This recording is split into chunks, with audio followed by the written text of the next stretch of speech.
Around the Payload is a High Noon production. Check out all the High Noon productions at highnoonpodcast.com.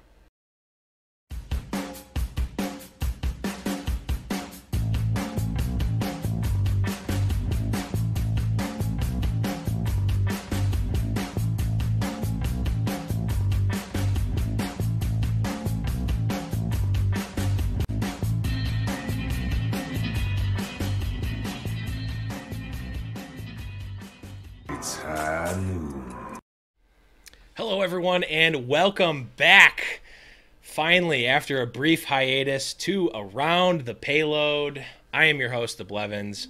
We've got a star-studded and action-packed episode for you today.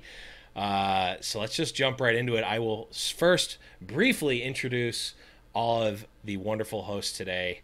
And we're going to talk about some Overwatch if you guys were unsure of that. We're going to talk about it in a format that's, I would say, similar, though definitely not exactly the same as Around the Horn from ESPN.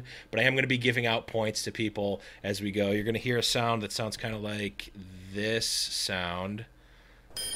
And it's not you forgetting that you queued up for an Overwatch match. It is the show itself. I've actually had people be like, I thought that I was playing a game, but it's actually just the podcast. Like, yeah. Yes, you did not forget. But without further ado, in the top left corner, we've got DeathBlow, who is, of course, everyone knows, the #1 France soccer fan. Welcome to France! In the top right, we've got Sabriality, a creator for Overbuff and Overwatch Wire, and the host of the PBR show. Welcome back. Thank you so much for having me back. Thank you for being here. In the bottom left, we've got the newbie this week, Ham Tornado, Overwatch Contenders SA caster and analyst, and Broadcast.gg project manager and operations. That is a mouthful if I've ever said one. Worth every syllable. And last but certainly not least, in the bottom right, we have the host that we need, but maybe that we don't deserve. That, of course, is Volamel. Welcome back. Hello. So, without further ado, let's jump right into this. We're going to be talking all about Overwatch, Overwatch League, Overwatch World Cup, all stuff Overwatch, but let's jump right in to round number 1. Round 1. Capture the objective. So we've been off for quite some time, and in that time, we've got a brand new hero number 28. That, of course, is Hammond, which, much to the dismay of DeathBlow and myself, is not a chimpanzee who rides on top of people's heads like a jockey from Left 4 Dead and heals them like we predicted like 18 months ago. Completely baseless speculation. But instead is a giant, super intelligent hamster in a robot ball. We're one off on that guess. You're so close. You're super close. Super close, but definitely one of the most interesting and unique heroes that Overwatch has seen to date. So Volamel, we'll start with you. Just give me some initial thoughts on Hammond the hero.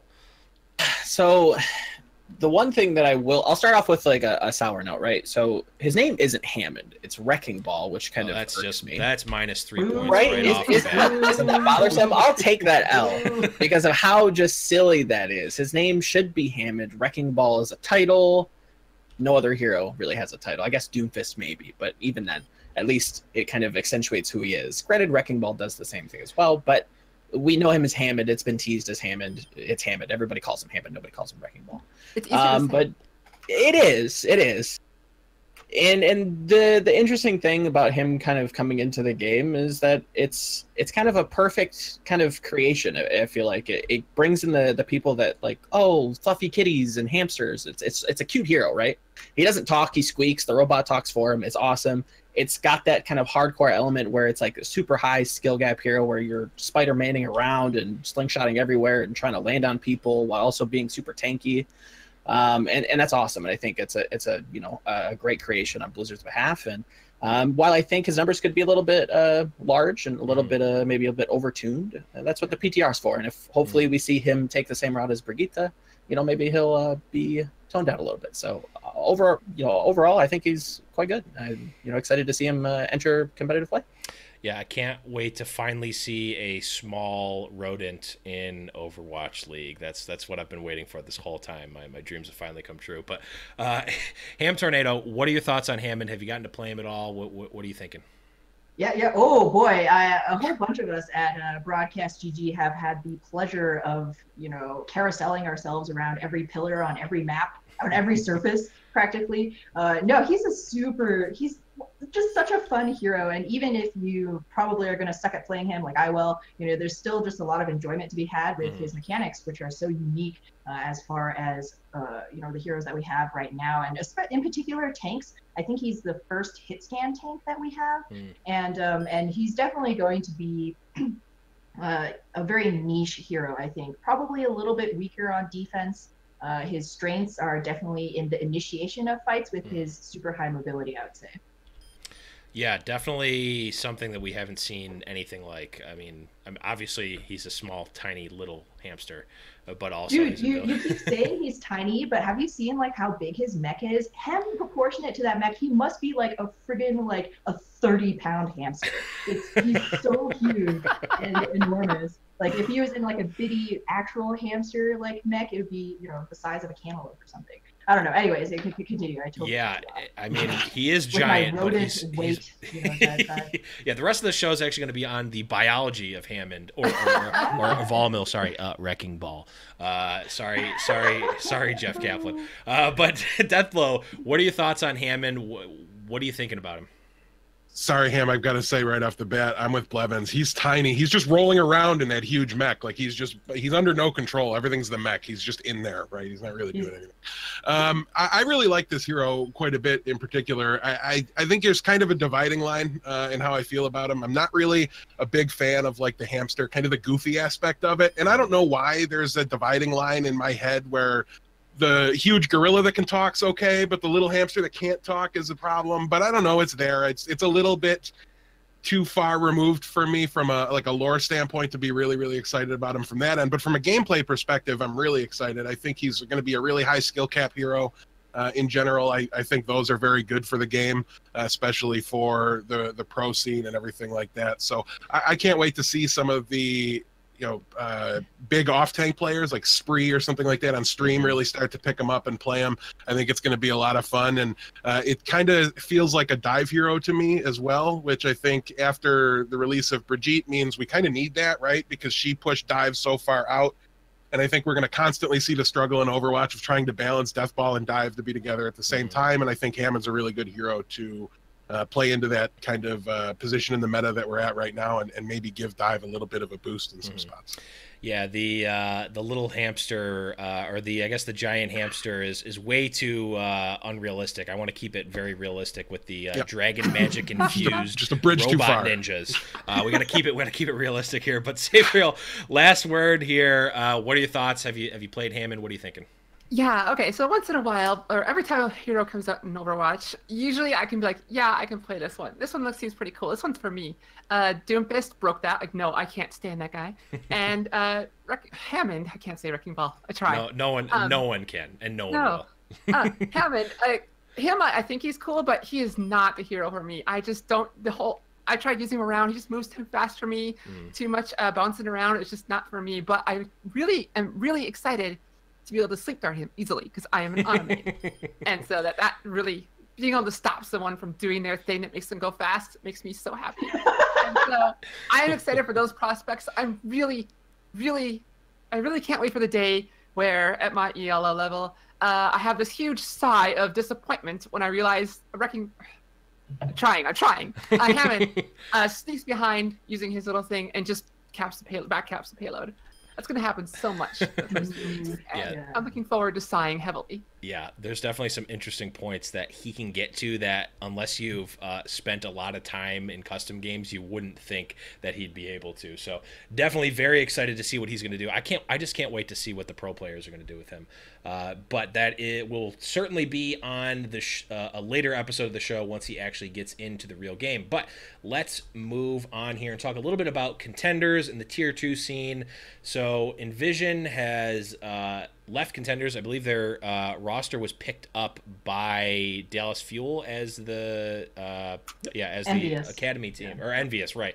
The Envious logo, or yes, the Envious org has picked them up. So, Sabriel, we'll start with you here. Does Envision leaving Contenders, is that maybe a bad sign for the Tier 2 scene, or what are your thoughts here? You know, I was thinking about this when I saw this. You know what? I don't think so. I think what it is a sign of is that the CEO of Envision put all his eggs in a basket. And then when he said he put over $200,000 into this team, and I added up the earnings they made, it's about $40,000. So it was a huge loss for him, if that's true. So I think it was just disappointment there. But also, this dude has like a new game coming out. So he was just ditching Contenders. Like he's like, I don't want to put money into this one. I'm going to do my own thing. I really don't think this is a big deal at all. I think he just made a hullabaloo for nothing. Makes sense. Volamel, do you think that it is just a one-off here, or is this more indicative of the Tier 2 scene as a whole? No, I kind of do. I don't think it's a huge deal, but I think the Tier 2 scene as a whole is in need of some much-needed TLC. I kind of wrote this in, and my note says like an ember from a bonfire. You know, you look at what's happening or what's happened with Mosaic Esports from Europe. You know, European region as a whole just doesn't have much money in it. You look at China, Invictus Gaming, EDG, OMG. You look at Pacific, Detonator Korea just won last season of Contenders, and now they're gone. You look at some of the mainstays in Europe, Dignitas, Fnatic, Ninjas in Pajamas. They're nowhere to be found, and it is worrying. It is worrying that Blizzard kind of seemingly, and it's purely my speculation, that kind of wants to bankroll the Tier 2 scene from the payroll of an Overwatch League team. And I don't know that that's necessarily a bad thing, but it is kind of worrying that there isn't much else in the way of, you know, like Tier 3 or Tier 2 orgs that want to get involved. Could that change? Yes, but Envision leaving isn't the biggest deal, but it just kind of adds to the problem. Yeah, I wouldn't necessarily be against it if they had just made it like that from the beginning. Like, only Contenders teams can only be from that. But that's, I don't know, it feels like they're kind of pulling the rug out from underneath them. But, Ham, what are your thoughts on this? Is this a bigger problem in the Tier 2 scene, or is this just a one-off for you? I didn't have all the facts that Sabriel did, which kind of changes my viewpoint of some of the things. So I think it's more likely that it's just a one-off. Maybe there were some, you know, struggles within the team internally that we're not really privy to. But going back to Volamel's point, the T2 scene, the T3 scene can definitely use an injection of, you know, spirit. Money would always help. That's always, money is always, you know, never available. But yeah, there's so much talent, and I think the biggest thing, if Blizzard want to continue, maybe like try and divert the majority of their resources to, you know, the OWL teams, and have those teams, you know, propagate the next generation of hot, you know, player talent. That's totally fine too. It's just lining up the expectations of the, you know, the developer in this case, and then the teams, the owners, the managers, and the players. Because beyond, you know, how much money you're making, the time investment is super huge, and esports always moves very quickly, and giving up, say, like several months of your life to play on, you know, a T2 or a T3 Overwatch team is time that you're not going to be investing in, you know, maybe figuring out other titles or, you know, doing anything else. And that can be a very big, that can be extremely costly for some of these players and some of these teams who just, you know, in the end, the cost benefit analysis doesn't, you know, turn in their favor, and they have to drop this team. Right. But given that, I think that's something that can be mitigated.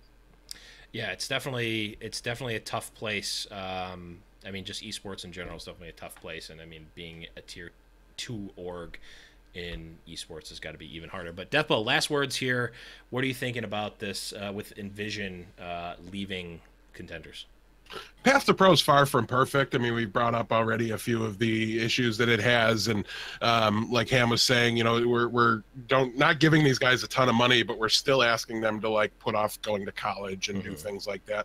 So there's a lot of frustrations. But as far as this one in particular, reading his statement and everything, it just kind of came off as like a hissy fit. Like he really wanted something from Blizzard. Blizzard didn't give it to him, so he was like on a personal vendetta, is what it felt like to me. That's from the outside without any information. He could have been completely right and justified, but you know, the team's already found a home. Everybody, like, it's like they're gone already, and it just seems like they're kind of already forgotten. They kind of popped up out of nowhere in Contenders Season 1.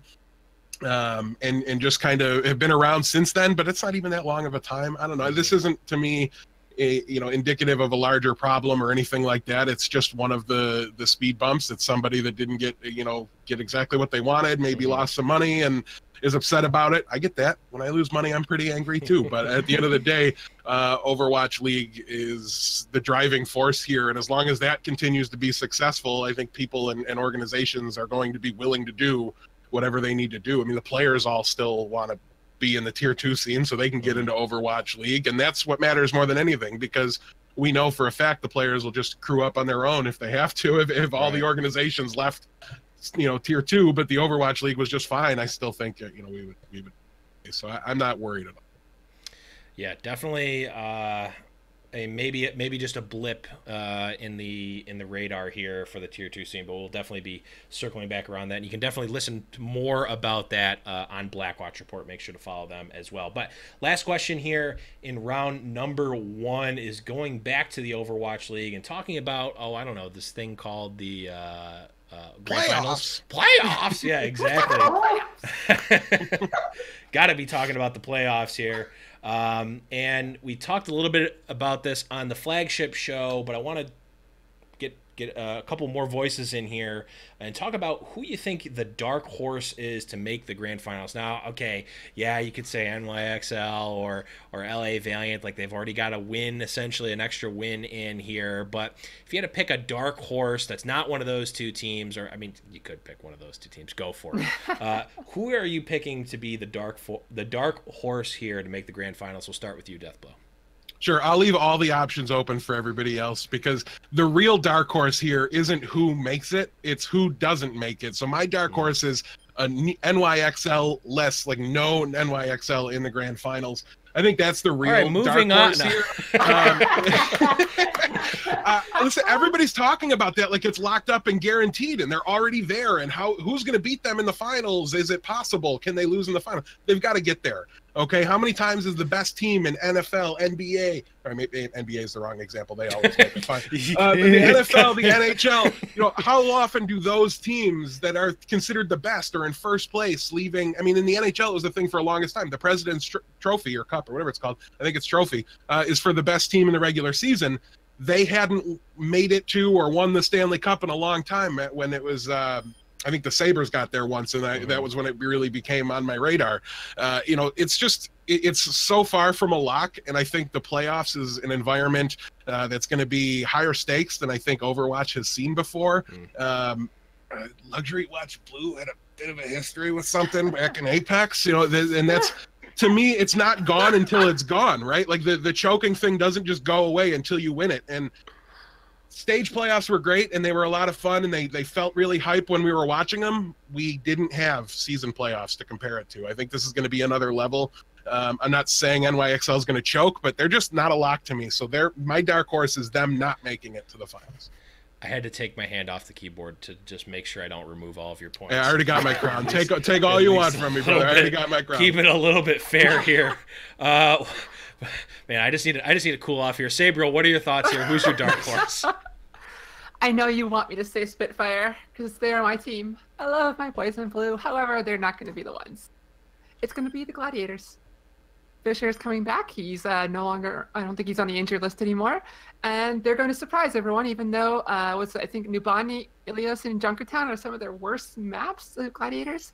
But I think they're going to overcome all these odds and take victory from, I think it's going to be the final showdown of LA. I think it's going to be Valiant versus Gladiators. So another person not picking NY. Man, I'm just gonna finish the show myself here. But no, surprisingly enough, I actually picked London as my dark horse yesterday on the show. So wow, funny. I'm touched. Surprise! I mean, we haven't lost him in a while, so I'm not worried about it. But Volamel, who are you picking here? Who's your dark horse? So before I jump into the dark horse, I do have to kind of give a nod to my co-host and saying very, very bold predictions, and I appreciate those. But I do have to also go with London as a dark horse to advance. I don't know that they'll advance to the grand finals, but they are the team with the highest potential. They have the highest ceiling. Can they get there is the question. We've heard rumors that Birdring is practicing Hanzo quite heavily. Will Hanzo make an impact? We'll probably get to that much later in the show, but it's interesting, right? You see this team and they look so good in stage 1, and you know they started to taper off coming into stage 2 and stage 3 and stage 4, but something about them, I don't know. I keep coming back to them. When people say dark horse, I look at what's the biggest upset. Nobody's paying attention to London. They could sneak by. Nobody's preparing for him. They're looking ahead. I don't know. It could happen. Yeah, a lot of good points there. Ham, last word here on the dark horse. Who are you picking? Dark horse, yeah. So I don't know. It's a really tough one. I don't know. It would depend on so many factors. I think it's probably a big toss up between Gladiators and London. London has more potential, but Gladiators have been performing more consistently, right? Like Sabriel said, you know, Fissure's coming back, but London, you still have Birdring and Prophet. Like this London team who won the stage 1, you know, playoffs, everything is still the same, right? Like nobody's gone off and, you know, lost a foot or a hand or, you know, anything. They still work very hard. Their understanding of the game, I think, which was always one of London's strongest, all of the Korean teams, you can see that they adapt very well to many of the metas because their understanding of the game is just so strong in its fundamentals that you can adapt many of the playstyles to, you know, whatever heroes once you recognize, you know, where are the strengths, you know, and where can we like insert this according to, you know, our particular players or like playstyle. So I think London certainly has a lot of potential, but I would still go with Gladiators. They're running on a high. They missed Fissure for their carry tank player, you know, for the last, actually I'm not quite sure how long he was out, but it felt like forever because the LA Valiant Gladiators rivalry is so strong and it really, you know, it clearly energizes both teams. And I think that's going to be the little extra bit that pushes them, the Gladiators. I would pick them over London Spitfire just because of that. London, they're already cold. They would need a monumental jump start in order to try and pick up the slack and make it into Grand Final. Yeah. The one thing I'll note is that one thing has changed about London Spitfire since stage 1 is that London are now cowards because they are no longer playing Rascal. Just play Rascal, you cowards. Oh, come on, man! Like Prophet and Birdring are like they're just so good. They play every single hero to such a high level, and they're like, you know, the good version of Tabik. You know, he has master of jack of all trades, but master of many. I'm holding my hand back here to not just delete you from the show, man. You okay. asked the dark horse question. You were not expecting it to be. Yeah. That is man. You okay? You okay? No, I'm not okay. But we're gonna move on. No longer lives. For this. Okay. Well, we're gonna end round 1 there. On that note, man, I don't think I've been as flustered as this episode, so this is already a great one. Maybe is it? Ashton, are you in here? Okay, I was wondering if I'm getting punked or not. But let's do a quick recap of the scores here as we go into round number 2, and I've got to say this is the closest one we've ever had after round number 1. In 4th place, we have DeathBlow with 15 points. We have Ham with 15 points. We have Volamel with 15 points. We have Sabriality with 15 points. Everyone is tied right now as we go into round number 2. This is intense. And for what it's worth, Ham was winning before that last comment. It's okay. I'll take it for the team to speak truth. Round 2. Capture the objective. Okay, let's shift away from that whole conversation and talk a little bit. We're moving on to Overwatch World Cup, where I can't possibly have my blood boiled more than I have already. We'll see. But a lot of the rosters have came out. I don't know. I think most, if not all of them, have been publicly announced. But I want to talk about Team USA and Team Canada here. There's been some rumblings and talks about, are these maybe the best teams that these regions could have fielded? So I'll pose the question here. Ham, do you think that between Team USA and Team Canada, are those the 2 best teams that these regions could have put together? I would say hard pressed to say no. I mean, you have a variety of Overwatch League players from both of these countries, and so you're getting that level of consistency and play coming from those people. Team USA, we'll start with between Hydration, Sinatra, Dante, they can cover both hit scan and projectile to an extremely high level, so you're already Gucci there. Muma and Space in particular, if through some kind of cosmic strangeness, wormhole came down and sucked him out into the darkness of space or whatever, and he wasn't there on the roster, that would be a real black mark. But any Team USA roster with Space on it is going to be an amazing roster. We already know that Muma has very strong tank play, Super as well. These are all like young up and coming stars who are very hungry. And then Space as well has that extra little bit of, just off tank juju. He and Meko are probably the top 2 off tank players in the entire league. And Space, has only been playing, I believe, this last stage, maybe the last 2 stages. And so that's an extremely impressive performance from him. Valiant would not have taken the win last stage if it was not for Space. So the USA roster looking super strong. Canada as well, of course. My question would be XQC. As always, he tends to be pretty volatile just as an individual. So you never really know if his like in-game, if his out of game performance is going to be affecting how he's playing with the team in particular.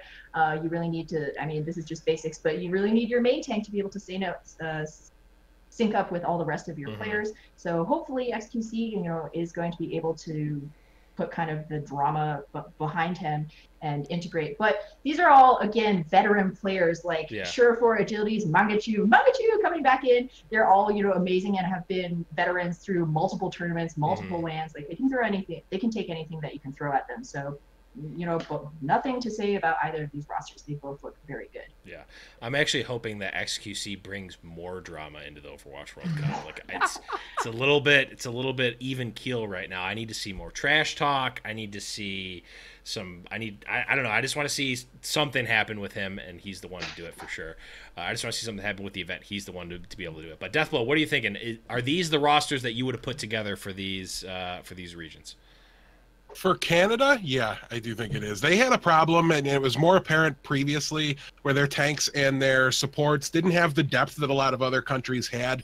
And I really think Overwatch League, it really brought the best out in Note in particular, and really filled a huge gap in their roster from the previous years.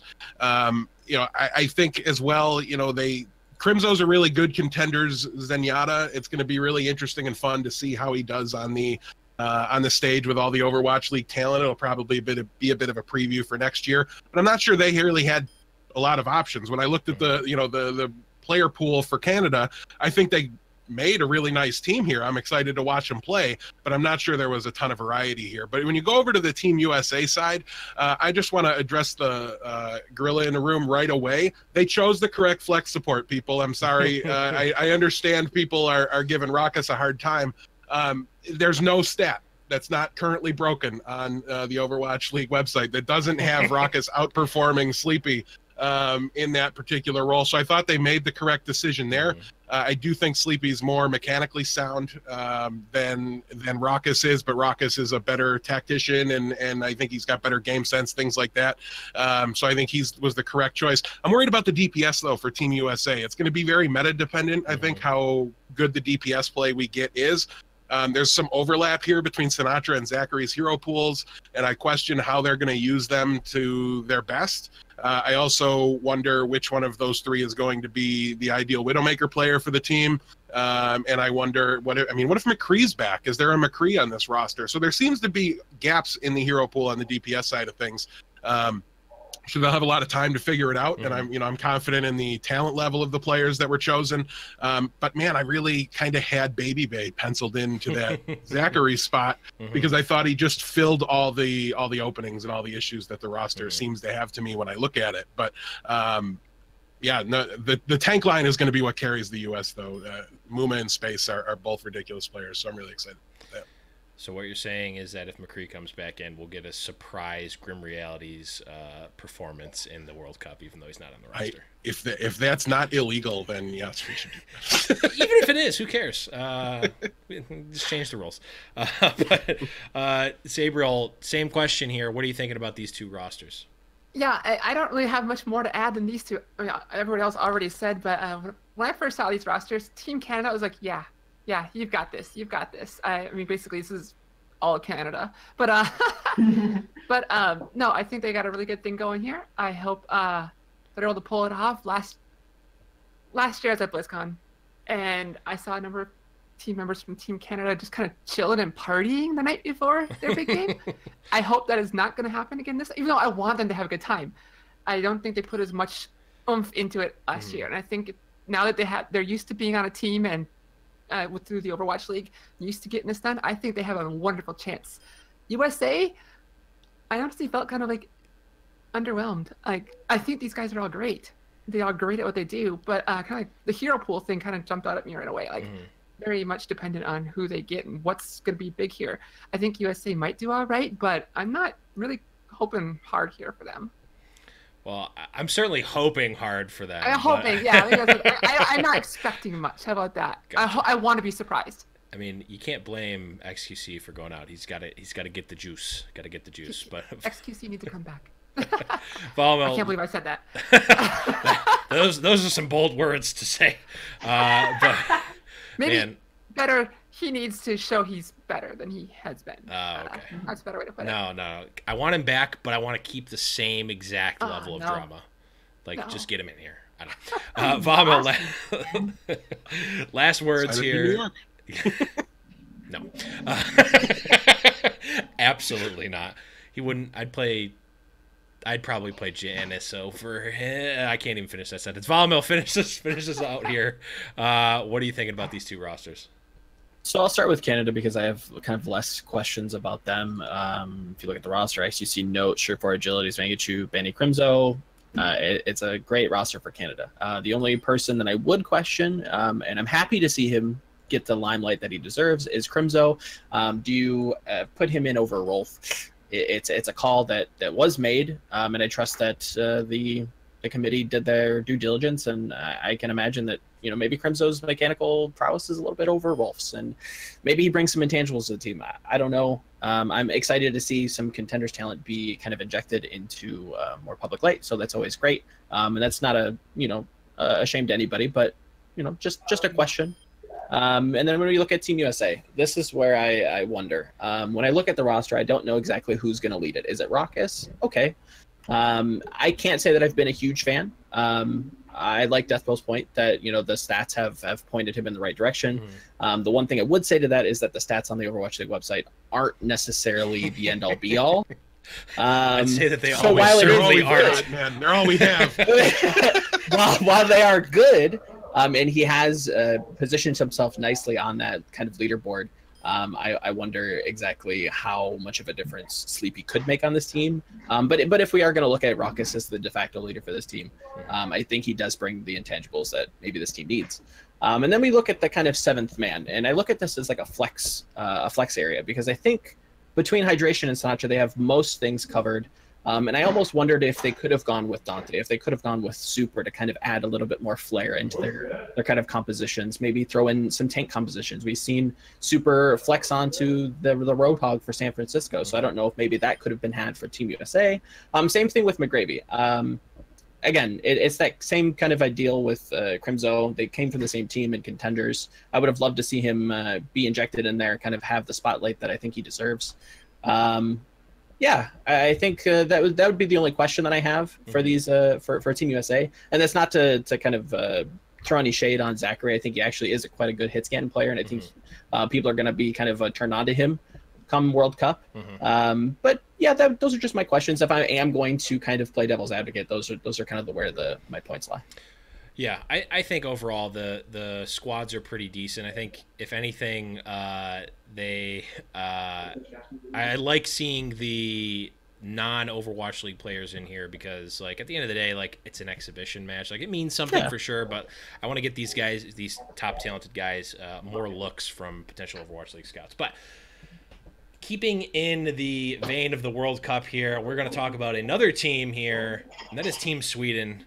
And this one is a banger, to say the least. We've got notables here. We've got Swoosh, Manitin, Nevix, Chips Hyen, Zebosite, and then we have a player who has not played in quite some time. And I don't even know the last time this person has played Overwatch. And I'm actually referring to two people here, and I was trying to think of how I could do this joke, but they both have played the same amount of Overwatch in the past since Overwatch League started, and that's A, IDDQD, and B, Reinforce from the desk is on this team. I don't even know how better to put this, and we'll start with you, Volamel. Is the meme team dream real here? In theme of today's podcast, I will have to be the ultimate buzzkill and say no, that the meme team dream is just a pipe dream, and the fan favorites will probably not do very well. And we have to point towards this kind of team in the past. We've seen a lot of these players. They are very, very good individually, right? Pound for pound, they're all fairly good. But as a team, you look at Misfits, you look at Florida. Did it work? Not really.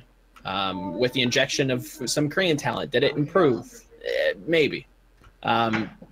Yes, Saya player did very well. Yes, Awesome Guy came in. Was he better than the main tanks that they could have chosen? I guess that's arguable. It's really hard for me to decide.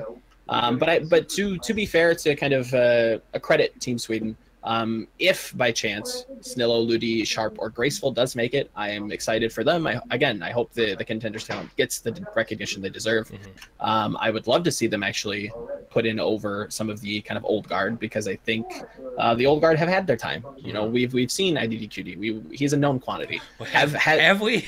If you've watched Overwatch in the past, IDDQD. He's very, very strong. He's very, very good. But why isn't he being played now? I think there's a reason for that. And that's no shade. It's just, it's kind of the passing of the torch. And we've seen Sharp. We've seen Sharp in Contenders. He's a very young player, and he's very, very talented. Same thing with Snell. Same thing with Ludi. I want to see them kind of represented a little bit more for this Team Sweden team. If by chance they do, I think they've got a shot. If they go with the meme team dream, I don't know. It's gonna be rough. Bring it on. Bring me the memes. But Ham, we'll move on to you. And before you go, I just gotta say, I'm gonna take points off of you if you start trashing Tavik. So just go for it. Okay, I'm not really out there to trash Tavik though. That's the thing. I mean, there is no shade, but just like Volamel said, Mayhem have not been performing well. And when we take a look at this roster, the Mayhem roster, many of whom are going to be on this World Cup team, kind of what might we very broadly say is one of their weaknesses? They don't ever have any standout carry players. They're all great players, veterans who've been in the scene for a long time. IDDQD, he was one of the founding members of Team Envious back when Dallasville was Team Envious, and actually it was called IDDQD. Way the team, not the player. Way back. Yeah, the forefront of Overwatch, right? But his role has kind of changed a little bit, and kind of these new younger players from Contenders. They definitely deserve a chance to see what they can get done on an international stage. Not only that, but there's also plenty of VOD footage. There's always footage on how all of these older players play. Tavik, I remember crazy Junkrat carry plays in Contenders. Everybody thought that Misfits was going to be, could be in contention for the best team in the West. But through whatever reason, that kind of clutch spark has been lost. And he's just not really able to have those same kind of carry plays, gets Genji Blade, dies immediately, Tiger hits nothing. That's kind of just the unfortunate reality of what's happening. However, what may be kind of, the wild card, if Sweden do manage to pull a rabbit out of the hat, could be Reinforced. Manitin, Nevix, both really solid off tanks. Reinforced by virtue of, not really having been in the player scene for quite some time. Everybody is expecting that he's going to be some crazy aggro guy. He's on Twitter saying I'm going to be having my book out and making notes and everything. There, I have revenge to be had and stuff. So if he does come out, maybe he's been practicing some secret strats. I don't know. He still plays super aggro on all his streams and goes crazy and dies. But he's an unknown quantity, right? A skilled player who you may not be expecting, however he's going to be playing, and that's how he's going to be playing. If we can get kind of main tank synced up with Snillo, I'm really excited. Snillo and Fraggy on Philadelphia Fusion was a revelation of hilarity and amazingness. Like the synchronicity that they had, like Snillo's in the backline. I remember this exact moment on Route 66. Like Snillo's in the backline. He's like forcing down this, I think it was like a Widowmaker or something. Oh, he can't get her. He can't get like the last 2 bullets. Suddenly, Fraggy Salad just descends from the heavens, and a 700-pound gorilla just drops onto her neck and like cracks it in half. And then they're like, oh, good job. And the 2 of them, leap back to the payload. Everybody's happy.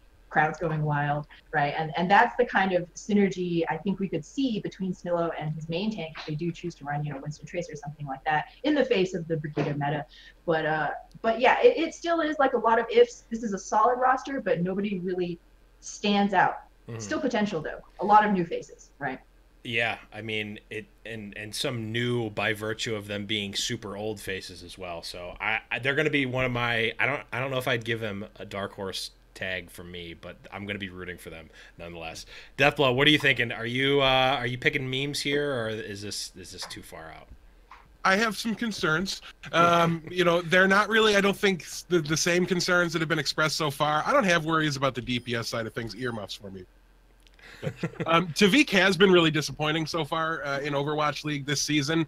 There's been really good play. Logic started out looking like the problem at the beginning of the season, and then he really hasn't been lately as they've been using him. He's been playing really well. Not awesome guy. Oh my goodness. Saya player. Saya player has been an absolute beast for that team. And it's just the plays haven't come from the other DPS side, which has been Tavik. He's been solid. He hasn't been bad. But he's not been the Tavik of old. So I do want to see him get back into the swing of things. Maybe a change up in DPS pairing is exactly what he needs. I think Reinforce is a fine pick from a skill standpoint. The other option was Swoosh. I'm on record as not being a big Swoosh fan. I don't think I just don't think he's a top level main tank talent. My biggest concern here is, can Reinforce get along with his old teammates, and can they really bury that beef that we've heard about on the desk and Reinforce. Yeah, so I wonder if there's going to be any internal problems there, any hesitancy to practice a ton, maybe do some extra scrim blocks or something like that because they just don't like each other. And also, I think there's questions on the support line here for this team as well. Zebosai and Chipsogen, far from impressed in the inaugural season of Overwatch League. Adding in Ludi and Graceful, they're not players I know a ton about.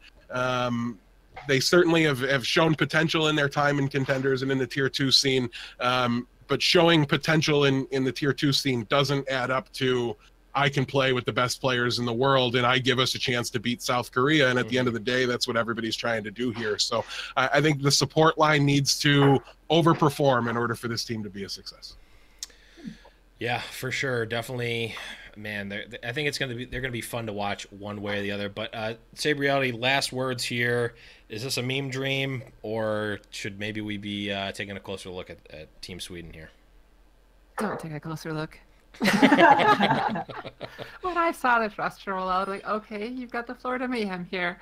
You know where the Florida Mayhem are at in the standings. There's not much more to say than that. Like, none of these. I love all these guys. They're sweethearts. But that doesn't help you win all matches. I mean, you can do all the cool intros and dances we want, but whatever. DPS here is like, well, okay, I did a QD. Like, okay, maybe we'll actually get to see him play for once. Maybe he spent all this time these last 6 months preparing for this moment to carry his team. But I really like. I would love for these guys to do well, but I just don't see it.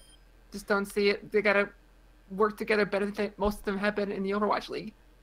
And they're going against some of the best in the Overwatch League. True. I think IDDQD has a really good shot at doing well here if they're playing Fortnite instead of Overwatch. And the last note I'll say about this is that Tavik needs to not have Tavik on his jersey. He needs to have Pluppy on the back of the jersey, and he will regain all of his old powers back from like Beta 2 days, and he will dominate. But unless that happens, I don't know how well they're going to do. But last word here on the Overwatch World Cup, and the last question here for round number 2. It's the elephant in the room. It's Team Korea. They're it's NYXL, but you take out the air quotes here, weak points of NYXL, and add Carpe, and Fate. And those are not weak points at all. So the eye test says this is going to be like a completely and utterly dominant team. So, Sabriel, we'll start with you. Can anyone even compete with Korea in this World Cup tournament?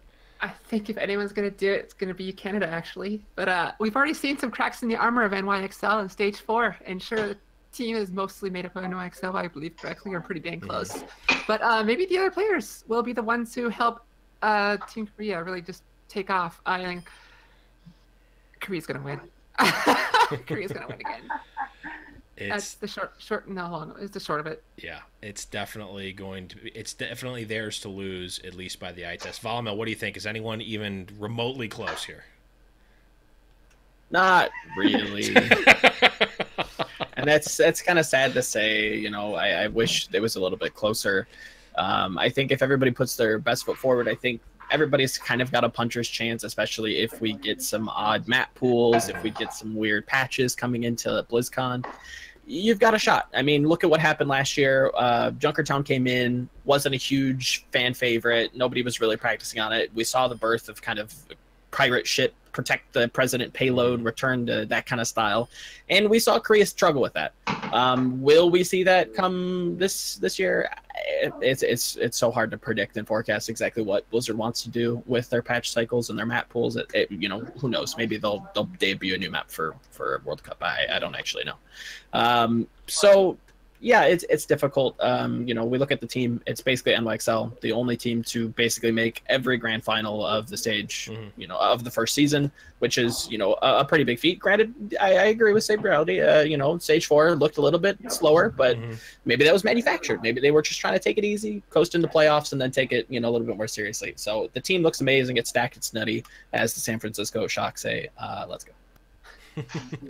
It's man, it's tough to not think they're going to win it all. But Ham, is there maybe someone that can do something against them? We got to squint super hard to kind of see it. But it's, again, just recognizing the difficulty. Everybody on Team South Korea is literally the best in their role. Like some of these players, like Sabriality has kind of defined what like Tracer does. Like Jonak was pushing the frontiers of what like Zenyatta's can do, and it's always hard to go up against players like that. I think, like Volamel said, if there are teams, potentially Team Canada, maybe Team USA, who can make things close with South Korea, will be off the backs of unusual, unexpected picks. We all remember Lunatic High going into, I think, Season 3 of Apex. Everybody was like, oh my god, they're unbeatable. And then, oh wait, no, it was Season 4. GC Busan came in and wrecked them with Junkrat. Nobody was expecting it. And now, you know, GC Busan, well, they used to have some of their roster still plays on London Spitfire, but they did really well using an unorthodox strategy, right? So I think where Canada and US, the teams may have the biggest problem is their support line. There's not really, neither of them are really fielding any support players who have that extra bit of clutch ability. I was actually thinking, you know, earlier we were talking about, you know, the rosters. Was there any kind of questions about it? I was also thinking, you know, Sleepy, Raucous, even though the statistics, because we all know numbers are very important in esports, it does signify something. But Sleepy has that kind of, we remember going back into like the inaugural season of Contenders, he was the Zenyatta, the fragging Zen, and his ability to kind of pop up and occasionally we have seen those moments even in Overwatch League, his ability to kind of get those last couple of orbs across. Oh man, okay, I've just worked myself up. Okay, so City Center. We're going to talk about this because it was San Francisco Shock versus Houston Outlawed. Everybody was expecting the Shock to lose, but it was a very close match. Literally the last round of Oasis, winner takes all. And the casters are like, okay, Raucous has Transcendence. Raucous has Transcendence, and there's nothing on the side of Shock to try and keep them alive during this. Raucous just can't die. He just needs to stay alive.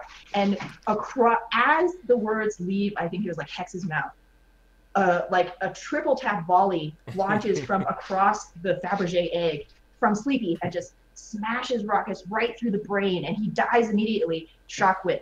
whoa, just insane, right? That's the kind of factor that sometimes it's like, okay, you can prep all you want, you can watch all the VODs you want, you can have the game plan and everything, but sometimes you just need that little bit of extra X factor. And I don't really see it coming through from, you know, like Bonnie or Raucous, really, or Moth. They're good, but not, you know, not don't have that wild card factor, exactly, which I talked about extensively on the show yesterday. DeathBlow, and we'll go to you, Death, after having to relive your Houston Outlaws getting crushed by Sleepy single-handedly. Oh man, that was so good. Like, you can't even be mad. I blocked it out. I don't know what she's talking about. As far as I'm concerned, she made it up. Yeah, listen, I mean, it's a little bit tough because the question is posed, can anyone compete with Korea? Yeah, there's 3 or 4 teams that can compete with them. I do think that's true. But South Korea continues to do this World Cup thing correctly every single year. They pick the team that gives them the best chance to win. And then when we talk about the USA and the Canadian rosters, we go, I'm just really happy that they're bringing up this contenders talent so that we can see them. I'm going. I don't care. I want to win. Like, I want to see the USA go out there and crush South Korea. I'm sorry, contenders. I don't care about you right now. I'll care about you when the Overwatch League season ends. But yeah, listen, it's a stacked roster for South Korea, top to bottom, but there are other teams that can compete with them.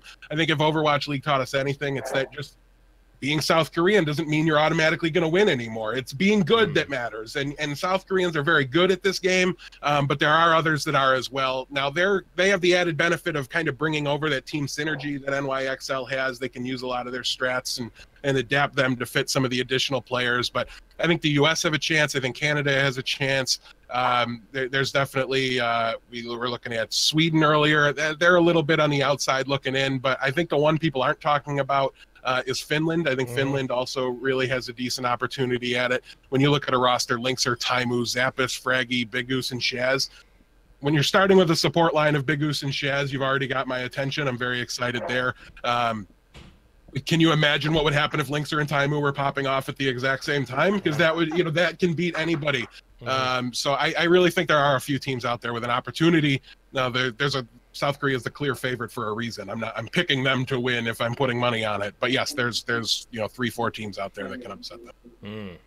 Definitely it's certainly theirs to lose. But one thing to note is that the kind of the star, the belle of the ball from last year for Team South Korea, Flower, not on the roster this year. So maybe, just maybe. It's not even his name anymore. Shoot. Yeah, well, whatever. I don't care what his name is anymore. Just like I don't. Nanohana, you mean, bro? Just like it took me over a year for me to ever call Pluppy to Vic, I will certainly not be calling him whatever word you just accidentally sneezed. Over Flower. But that is going to bring us to the end of round 2. A quick recap here of the points shows us that we've got a little bit of division here, but it's still very, very close. We've got in fourth, we've got Sabriel at 31 points, Volamel right above with 32, and tied for first here, we've got Ham and DeathBlow with 34 points going into the last round. And this one is going to be a quick round as we are very quickly running out of time, but we are going to move on to the buy or sell round. The payload is approaching its destination. And of course, if this is your first time listening, the buy or sell round is similar to the other rounds, except the hosts here are going to pick either buy, agree, or sell, disagree, and then explain their reasoning here. So we'll start here with Ham, Tornado, and the question here is buy or sell. NYXL just completely dominates these playoffs. Yeah, buy.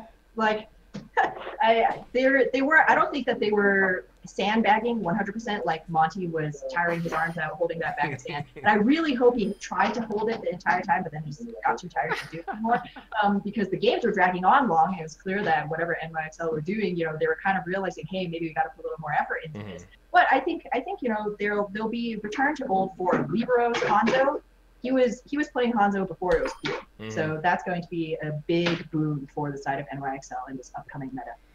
Yeah, definitely can't wait to see Libero playing some Hanzo. DeathBlow, buying or selling, NYXL having a clean and easy ride through the playoffs. I'll sell that because you reworded the question there at the end. What about the actual question? They will here. dominate at some point during the season playoffs, but I do think there's going to be people. I mean, they're the favorite to win. I do think they're likely going to. I called them not making the finals a dark horse, so clearly, they're the favorites in my mind. But there's teams out there that can give them a run for their money. I'm still trying to wrap my head around this new version of the Los Angeles Valiant, and I don't know that any of us really have a full appreciation for how good they're going to be when they come out of their bye. Really impressed by just their teamwork, their synergy, what they've been able to do coming off the acquisition window when we were talking about, are they panicking? Are they blowing everything up? What are they doing over there? They're losing their minds. And that to me seems like the coaching staff, the ownership, they've got a plan, they're executing it, and it's going well for them right now. So I really think there's an opportunity for the Valiant, as well as obviously London and Philly have shown that peak potential to play up at that top level and really challenge them. Dominate, they're probably going to win, but it's not going to be, I don't think, there's going to be somebody out there that gives them a run for their money. They're not going to be like 100% map win percentage at the end of this thing. So. That's what I'm hoping for, at least. That's what I used all my birthday wishes on this year. But Sabriel... That must be at least like 67 wishes then, right? Yeah. Oh! I'm just kidding. And removed. That was another really terrible low blow. Man, I'm first time on ATP, and I'm already just whacking my reputation. Yeah, just here. throwing those points out the window. Sabriel, moving on to you. Buying or selling NYXL dominating in these playoffs? Total sell. Like I said before, we've seen some cracks in their armor. Yeah, they're really good, but the other teams have caught up. Mm-hmm. Short and simple. I definitely got to the point, although you picked the wrong answer, it's obvious, but I kid. I didn't say they wouldn't do well, just they're not going to dominate. There we go. Exceptions. Technically correct is the best correct. Volamel, last word here. Buying or selling NYXL being dominant in these playoffs? I kind of prepped for a sell because, got to play devil's advocate sometimes. I assumed everybody was going to buy. So I guess I'll just off the cuff buy. Yeah. I've been pretty adamant that Libero is going to come into the Overwatch League. He's going to see a lot of play. Double sniper comps. You put Pine, you put Libero, two of the best. Probably, yeah, I would say two of the best at their class, specifically at Widow and Hanzo. We've seen Libero before on Hanzo. Granted, this is a new Hanzo, so we could see a Wu Hyal situation where, we don't know exactly how these changes are going to affect Hanzo at the top level. We've seen it a lot in contenders. We haven't seen it dictate the meta, but it is a very strong pick. So they've got premium coaching staff, premium players. Buy in the semifinals. I can't see them doing anything but dominating, so I will buy. Bye. I like it. Let's move on here, and I guess in the same vein of talking about Libero on Hanzo, I want to know, is Hanzo actually going to make a big impact in these playoffs? Obviously, like you just said, he's a new Hanzo. Maybe he's going to see play. I don't know. What do you think, Volamel? Buying or selling? Hanzo specifically having a big impact in the playoffs? I'm definitely buying. I don't think it's going to be like I said, I don't think it's going to be a meta dictator. I think it is going to be a very high pick rate hero, especially on specific maps. But yeah, it's going to be quite potent. Double sniper as a composition is very, very strong. It kind of, again, puts a hamper on some of these strictly dive compositions that teams are very default and comfortable with running. So it's going to throw another wrench into the mix. And how do teams deal with that? We could see a lot of creativity. Again, the format best of 5 all over the place. So we could see some pocket strats, and Hanzo is one of those heroes that, could be in those pocket strats quite a bit. Definitely. Ham, what are your thoughts here? Buying or selling Hanzo having a big impact in these OWL playoffs? Absolutely buy. Yeah, I think we've already started to see his high impact in contenders. Granted, the patch changes it hasn't been the same patch for OWL and contenders, but he's made a huge impact, like Volamel said. Double sniper, extremely strong. Hanzo is kind of an all-around great damage dealer, both 1v1 dueling, plinking down tanks, getting those clutch shots on support players. There's not really a place that he wouldn't be very good right now. And I think a lot of the players have probably been prepping for this new Hanzo. Zachary, actually, on Team USA, I've heard that apparently has a monster new Hanzo. So that could be another, wrench thrown in, an unknown factor.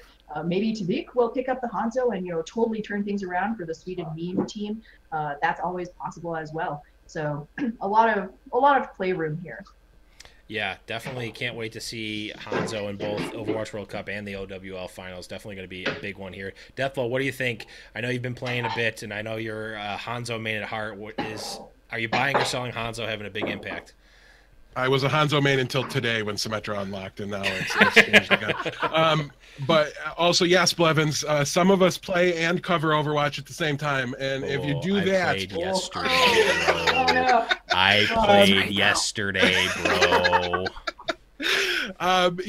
When you do that, you notice that Hanzo's been a huge factor in ladder, everything like that. He is just a phenomenal pick hero, and he's really good at he's got like no weaknesses right now. He can shred tanks, he can pick people out of the sky fares if you need to, especially at the Overwatch League level. He's going to be a big factor here. I think it was Volamel said he really does a good job eating up those dive tanks, so anybody that wants to run a dive tank, you can't play Winston into that. It's just so brutal to do. Can't even imagine how hard it is to do when the accuracy on the players is at a libero level, and it's just going to compound it. I think we're going to see a lot of it. I think it might push teams into triple support, because that's kind of the patch they're playing on right now going into the playoffs, was the one where on ladder everybody was playing triple support. So I wonder if that's going to come out a little bit, and that's all stuff that centers around the Hanzo play. So I'm going to buy Hanzo making a bit.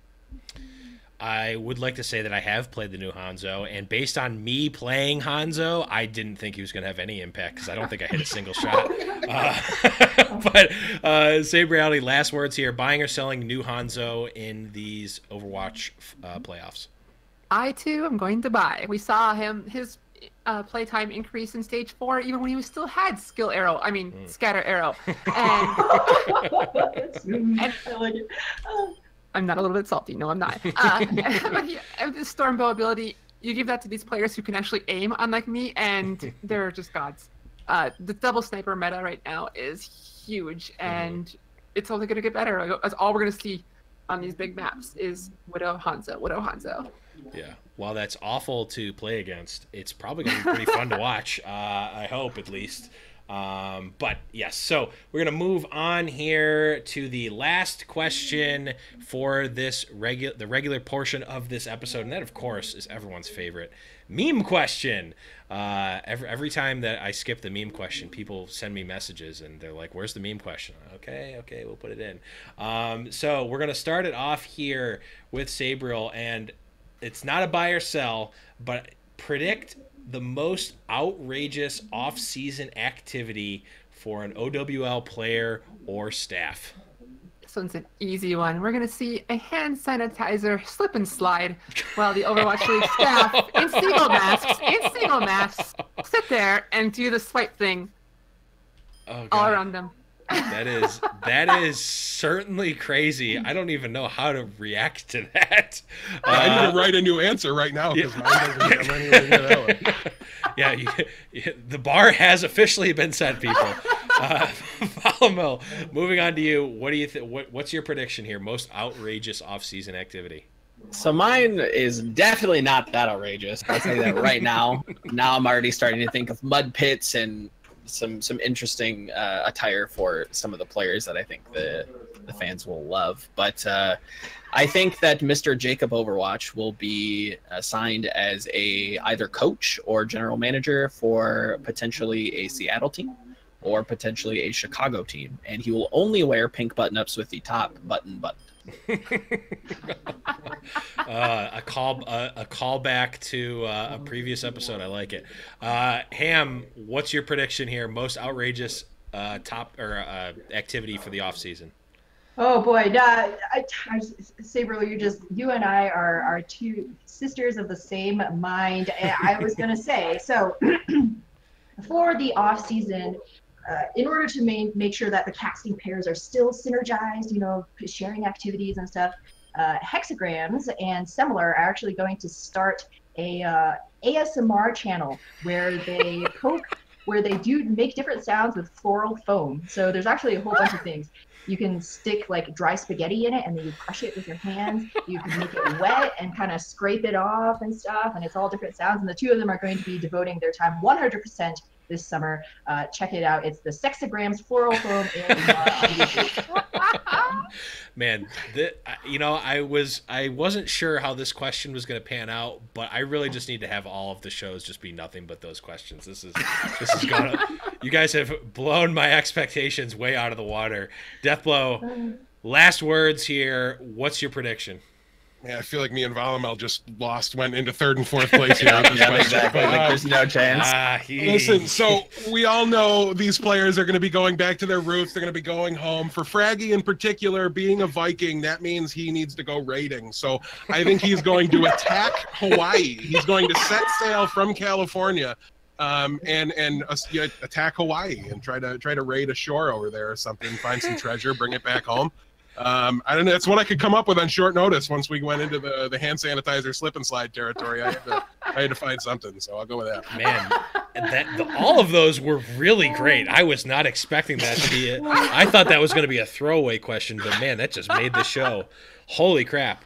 But that is going to bring us to the end of round 3 here. And sadly, I'm going to have to eliminate 2 people and raise 2 to come to the final question to declare the winner. And in the last 2 places, man, DeathBlow, you nailed it, man. The ladies here just knocked you out of the park. Out-memed. You got out-memed like amazingly. Out-memed, yes. And Volamel rightly bowing down here. But that does mean that Sabriality and Ham Tornado are going into the finals here for the final question.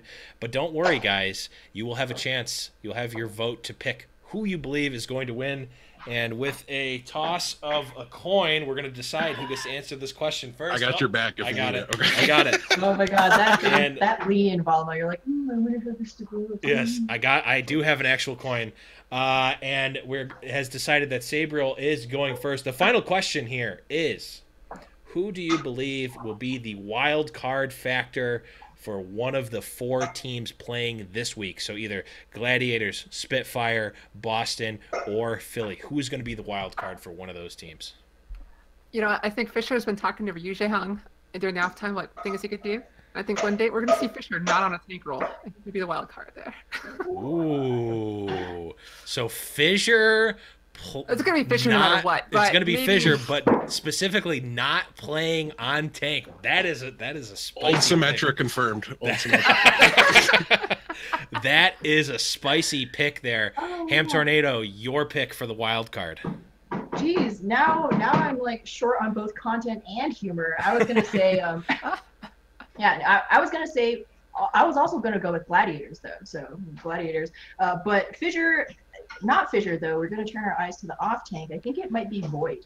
You can tell that Gladiators have been working super hard trying to bring him in. I think they only brought him in because Fissure's like, hey, my old, off-tank partner from back in the day, we really want to bring in Void. He's looked a little bit uncomfortable on New D.Va because we remember he was like the D.Va to speak of in Apex. He was so suffocating with the defensive style that he played back when D.Va had, that stupidly long defense matrix.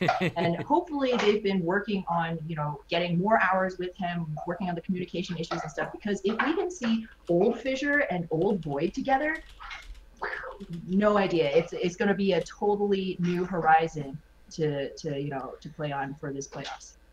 Ooh, so we've got 2 Gladiators picks for the wild cards here. So the guys are going to have to pick here. Who are you choosing, Volamel? Is it Fissure or is it Void? While I love the bold call out that Fissure is going to somehow be a Zenyatta god or, break out the McCree, I do have to side with Ham Tornado just for the fact of history and my love for it. I think that when we talk about double sniper, it's going to see I think we are going to see lots of Reinhardt, and we've seen Fissure and Void excel at that kind of slower paced, aggressive, but slower paced tank composition. So I do have to go with Ham Tornado. Okay. DeathBlow, potentially the deciding vote here. Who are you picking for this finals? Sorry, Sabriel. I was literally going to say Void if I got to this question. Like he was going, I was going to say I think he's going to throw it. Like I don't know why they want to use him. I think he's going to screw it up because I was saying on the flagship show, all I remember of Void is missing like 17 gravitons and 1 King's Row map. God. But yeah, I'm going with Ham Tornado here. She didn't say he was going to be the X Factor in a positive way for the Gladiators. She just said he was going to be the X Factor. So I'll agree with her there, and we'll go with that one. All right. Well. No. I'm gonna be the third, but I agree with her. For whatever reason, Void was not even on my mind. And Man, my vote doesn't matter, but I was gonna go with Fisher because who is better than Fisher? Nobody. But does not matter. My vote does not matter when the other votes have been cast, which means Ham Tornado, you are the champion for today. Let me play some victory music for you. Captured the objective. Well done. There you go. The floor is yours. You can sell out, shout out, do whatever you'd like. You've got the floor. Yeah. All right. Well, first off, I have to thank my beautiful hosts. Thanks so much for having me on first time. And of course, Sabriel and Volamel, couldn't ask for better co-guests. But time to be a shill for Broadcast GG. So, yeah. So, Broadcast GG, in case anybody just now tuning in, interested in learning about esports broadcasting. We're a community of amateur esports broadcasters. We can totally get you set up with resources to practice for casting, production, hosting, analysis, anything like that. Right now, we are focused on Overwatch, but we are looking to expand to other titles. And if we have any Overwatch fans in the crowd, which hopefully otherwise you just stumbled upon this on Twitch, and good for you, this is quality content, stay here. But we are actually the official English casters as well for Chinese and South American contenders. We're going to be bringing some of those hot matches to the English-speaking audiences. We already started off our broadcast last Sunday, so hopefully some of you guys were able to tune into that. But for our upcoming matches this week, this Thursday, I believe it starts, 12 p.m. Eastern Daylight Time, or that's 5 p.m. British Standard Time. That will be our when we will be starting broadcasting this Thursday's South American matches. But every week, every Sunday, we will be having Chinese and South American contenders. Monday is Chinese contenders, and then wait a little bit longer. Then we have South America again on Thursday. But give us a follow on Twitter at broadcast.gg, spelled out. And we're always posting any of the content that we're putting out. Our Twitch channel, twitch.tv/broadcastgg. You can check out all of the VODs that we've done there. We also covered last season of Open Division as well as EU Trials. So if you're, just have a beautiful, warm day like this, and you're like, you know what, I really need some more, even more Overwatch content in my life, you can always feel free to check out our pages there. But I think that just about does it for me here. Ham, what did they cook behind you? I was trying to figure it out all episode long. What's for dinner? I wonder. Oh no, they took it all. Oh, boo! We'll never know. Boo those You're people. shilling for them, and they're not. Oh, jeez. That's the show title. What did they cook for dinner? What did they cook for dinner? I mean, I was smelling it this whole time. I turned around and there's literally. I'm saying egg. left. It's either eggs or like pancakes. Because like This there is was the somebody final- like this is the final flipping question. something. What were was they cooked? making? Yeah, exactly. You guys had a better view than I did. I was like, oh, it's like rosemary, and I'm so hungry. Yeah, but.